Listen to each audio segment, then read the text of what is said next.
casting, lobster, crab shell, kelp meal, dehydrated poultry manure, peat humus, sphagnum peat moss, aged bark pine, composted cow manure, and then they put dolomite lime in there to keep the pH correct. There's nothing on the market. You won't find anything on the market that has all that product in it. All right, so if you're going to start a raised bed, we would recommend you fill it with bumper crop. Now, it gets a little expensive.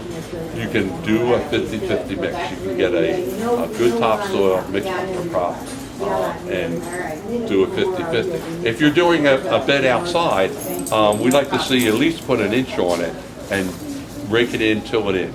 All right, and then supplement anything that you plant, like a tomato, with more bumper crop when you plant it. If I was going to plant this tomato, I would plant it down to here. All right, bury the tomato plant. Within a week, this will all be rooted. It's the only thing that you can plant and bury. You can't do it with a cucumber. You can't do it with a eggplant because it won't work. Tomatoes love to be buried. You get these big tall tomatoes, you plant them, the wind comes in and then blows it all over. That tomato is going to be 2 weeks behind one that you bury. These will take off. The only tomato plant you don't bury, if you buy Burpee's grafted tomato, you do not bury a Burpee's grafted tomato. Because, thank you, that's correct.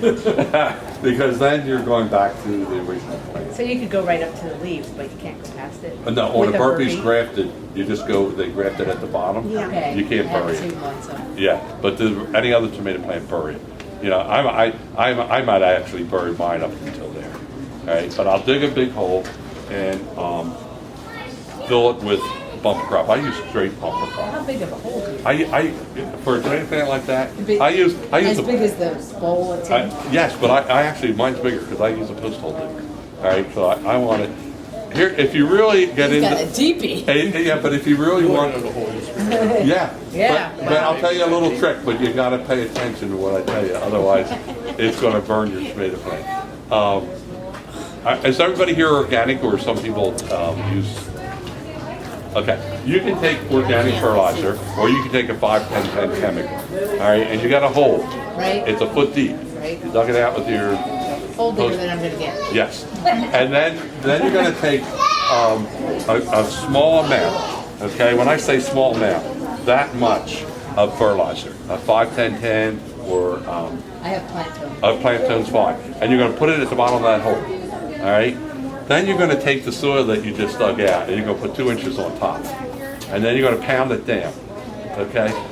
You can never plant a tomato plant on top of fertilizer because they'll burn it. They'll kill it. Even organic. I did that with my flowers one year and they were huge. Yeah, but you gotta make sure that you separate it.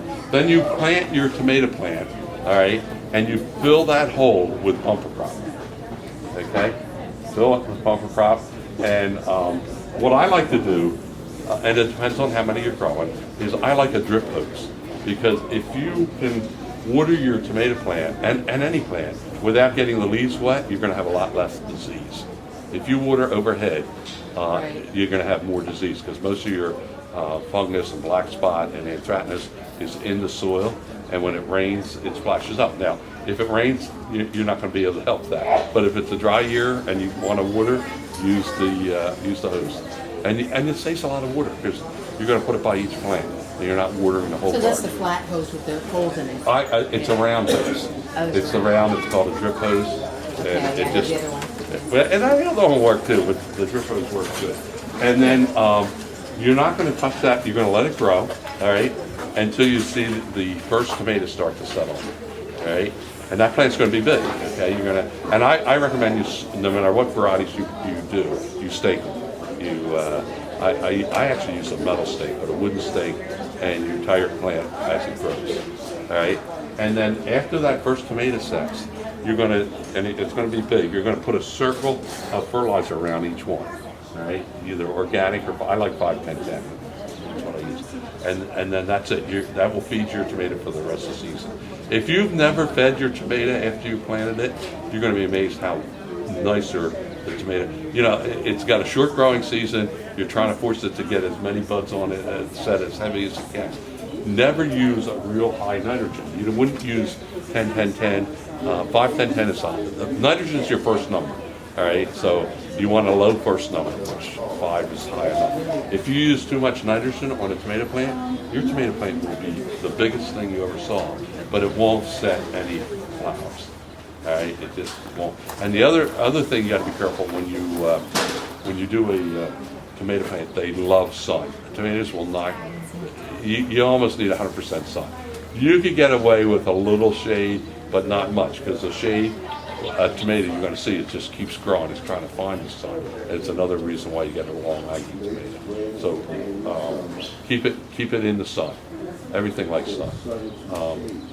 Another thing, when you lay your garden out, all right, you know where the sun is. Don't put your tomatoes over here where the sun's going to start and shade everything else. Put your tomatoes over on the other side so that your string beans and your other smaller plants won't get shaded out by the